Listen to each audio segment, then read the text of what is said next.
আসসালামু আলাইকুম। ঘুরতে না ঘুরতে চলে আসলাম বাংলাদেশের একেবারে শেষ প্রান্তে, ভারত এবং বাংলাদেশের সীমান্তবর্তী এলাকায়। এবং বাংলাদেশ এবং ভারত, আমি বাংলাদেশে এবং ভারতের দুই পায়ে দুইটা পা দিয়ে আমি কথা বলবো। ভারতে পা দিব এবং বাংলাদেশে পা দিয়ে আমি কথা বলবো। সেই জায়গাটাই আমি তোমাদের কাছে নিয়ে আসছি। আসো আমরা তোমাদের জায়গাটা দেখে যাই। এই যে সীমান্তটা দেখা যাচ্ছে, এই সীমান্তটা এখানে কিন্তু দুই ভাগ করা আছে, একদিকে পাথর, একদিকে কিন্তু সমান, অর্থাৎ বাঁধা ঢালাই করা। এই ঢালাই করা স্থানে যদি আমি দাঁড়িয়ে থাকি তাহলে বাংলাদেশ, আর এই পাথর এলাকায় যদি যাই তাহলে হচ্ছে ভারত। এটাই কিন্তু সীমানাবর্তী। ওই যে একটা টাওয়ার দেখা যাচ্ছে, টাওয়ারটা একটু দেখো, ওই যে টাওয়ারটা দেখা যাচ্ছে, ওই টাওয়ারটাই কিন্তু বাংলাদেশ এবং ভারতের সীমান্তবর্তী এলাকা।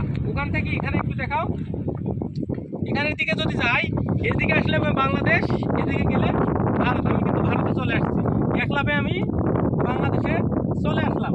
আর এইটা হচ্ছে সীমান্ত বাংলাদেশ এবং ভারত। এটাই কিন্তু ব্রিটিশরা ভাগ করে দিয়ে গেছে। এটাই কিন্তু ভারতের অনেকগুলো জমি, এই যে জমিগুলো দেখা যাচ্ছে, দেখেন এই জমিগুলো ধান আবাদ করতেছে। এই জমিগুলো কিন্তু ভারতেরা ধান আবাদ করার পর কিন্তু ওরা নিয়ে যায়। এই জায়গাগুলো কিন্তু ধান আবাদ করছে ভারতীয়রা, ওরা কিন্তু ধানগুলো আবাদ করে নিয়ে যায়। তাছাড়া এই গরু ছাগলগুলো চড়ানো হচ্ছে, এগুলো কিন্তু বাংলাদেশে। আমরা কিন্তু এখনো ভারতীয় এলাকায় আছি, ভারতে আমরা চলে এসেছি, ভারতে চলে এসেছি। জায়গাটা কিন্তু ভারতের, আর জায়গাটা কিন্তু ওখান থেকেই ভারত বাংলাদেশ। আর পাশে কিন্তু ব্যারিকেড দেওয়া আছে, অর্থাৎ দেওয়া আছে, ব্যারিকেড দেওয়া আছে। ব্যারিকেড কিন্তু কোনো ক্রমে পার হয়ে যাওয়া সম্ভব নয়। তারপরেও অনেক মানুষ সিস্টেম করে ওখান থেকে পালিয়ে পার হয়ে যায়। তা আমরা ওইদিকে বেশি দূর যাবো না, কারণ এখানে যেহেতু সীমানা, ওইদিকে আমাদের যাওয়া যেহেতু আইন নাই। আমরা এখানেই আজকে আসছি, জায়গাটা অনেক সুন্দর লাগতেছে, এই জন্য আমরা আসছি। এখানে কিন্তু অনেক মানুষ আসে, বেড়াইতে আসে, ঘুরতে আসে, এই জন্যে আমরাও আজকে চলে আসলাম।